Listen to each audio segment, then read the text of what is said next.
Hello दोस्तों, नमस्कार। आपका स्वागत है मेरे चैनल पे, क्लास में, दोनों में, है ना। हम है ना, ये जो नाभिकीय भौतिकी जो है उसमें हमने कल इलेक्ट्रॉन देखे थे। ये ऐसे दिया गया है, टॉपिक में दिया गया है। जितना भी नाभिकीय रिएक्टर है ना, सब कुछ है ना, वो सब कुछ दिया है जिसमें इलेक्ट्रॉन सम्मिलित है, न्यूट्रॉन, प्रोटॉन, अपना अदर्स, है ना। तो हमने कल थोड़ा सा इलेक्ट्रॉन का देखे, आज हम प्रोटॉन देखते हैं, उसके आगे का देखते हैं। रेलवे एग्ज़ाम आ गए हैं, पढ़ना इम्पॉर्टेंट है। डेट भी शेड्यूल हो चुकी है, डेट भी सब दे दिया है, तो हम पढ़ लेते हैं ना कि कैसा क्या है। तो देखिए, प्रोटॉन का क्या दिया है। प्रोटॉन जो है वो प्रोटॉन की खोज किसने की थी? वैज्ञानिक गोल्डस्टीन ने। क्या थे प्रोटॉन के वैज्ञानिक? गोल्डस्टीन नामक वैज्ञानिक ने प्रोटॉन की खोज की थी, ठीक है, सन 1896 में, है ना। नाभिकीय नाइट्रोजन नाभिकीय पर अल्फा कणों का प्रहार करने की। प्रोटॉन की खोज किसने की? गोल्डस्टीन ने, सन 1896 में। इतना याद रखिएगा, नाइट्रोजन नाभिकों पर अल्फा कणों का प्रहार करने की, ठीक है। अल्फा कणों का प्रहार कहाँ होगा? नाइट्रोजन के कणों पर होगा। गोल्डस्टीन ने की 1896 में। प्रोटॉन का द्रव्यमान कितना होता है? 1.6729 इंटू 10⁻⁻⁻27 किलोग्राम।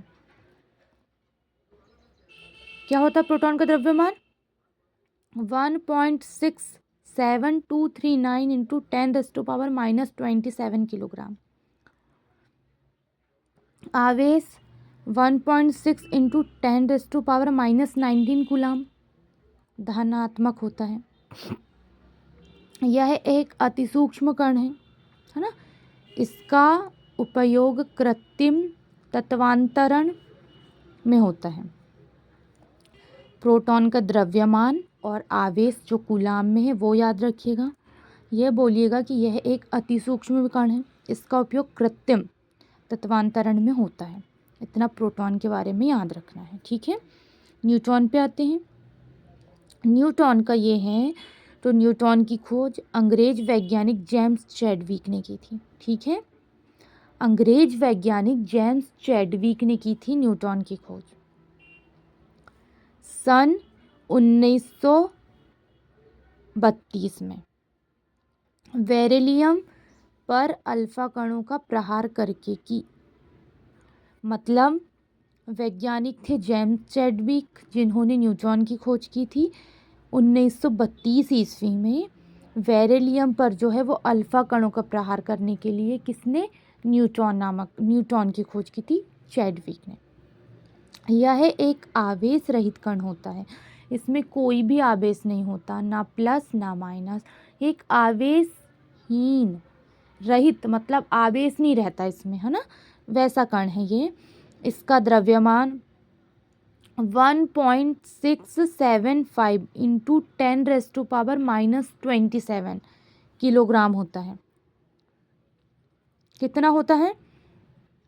1.675 into 10⁻⁻27 kilogram.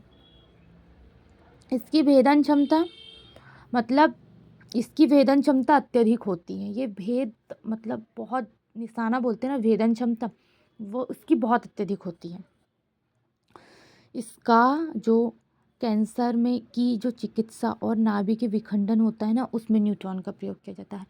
जो जिसको भी कैंसर हो जाता है उसमें चिकित्सक में न्यूट्रॉन का, और जो नाभि के विखंडन होता है उसमें न्यूट्रॉन का प्रयोग किया जाता है। इस तरीके से इसको याद रखिएगा, ठीक है। इलेक्ट्रॉन का क्या याद रखिएगा? खोज किसने की थी? 1897 में थॉमसन ने। क्या? कैथोड किरणों के रूप में, ठीक है। इलेक्ट्रॉन अति सूक्ष्म कण है। परमाणुओं के नाभिक के बाहर ये चारों ओर चक्कर भी लगाते हैं। 1.6 इंटू 10⁻⁻90 कूलाम का ऋणावेश होता है। द्रव्यमान 9.1 इंटू 10⁻31 किलोग्राम, है ना। और यह एक स्थायी कण है। इलेक्ट्रॉन का इतना याद रखिएगा। प्रोटॉन का गोल्डस्टीन ने 1896 में नाभिकों के में अल्फा कणों के प्रहार के लिए। द्रव्यमान 1.67239 इंटू 10⁻⁻27 किलोग्राम। आवेश 1.6 इंटू 10⁻⁻90 कूलाम धनात्मक। अति सूक्ष्म कण है, इसका उपयोग कृत्रिम तत्वांतरण में होता है। न्यूट्रॉन, इसकी खोज अंग्रेज वैज्ञानिक जेम्स चैडविक ने सन 1932 में बेरिलियम पर अल्फा कणों के प्रहार के लिए की थी। यह एक आवेश रहित है, इसका द्रव्यमान 1.675 इंटू 10⁻⁻27 किलोग्राम होता है। वेदन क्षमता अत्यधिक होती है। कैंसर जो चिकित्सा में जो कैंसर है ना बीमारी, उसके लिए और नाभिक विखंडन में प्रयुक्त किया जाता है। इतना याद रखिएगा। नाभिकीय भौतिक में हमने इलेक्ट्रॉन, प्रोटॉन और न्यूट्रॉन देखे। कल हम आगे का देखेंगे। आप अभी फिलहाल कूलाम के लिए आवेश और उसका द्रव्यमान है वो याद करके रखिएगा, ये पूछा जाता है तो आपको ये देखना है ना। आगे का हम बाद में देखेंगे। धन्यवाद।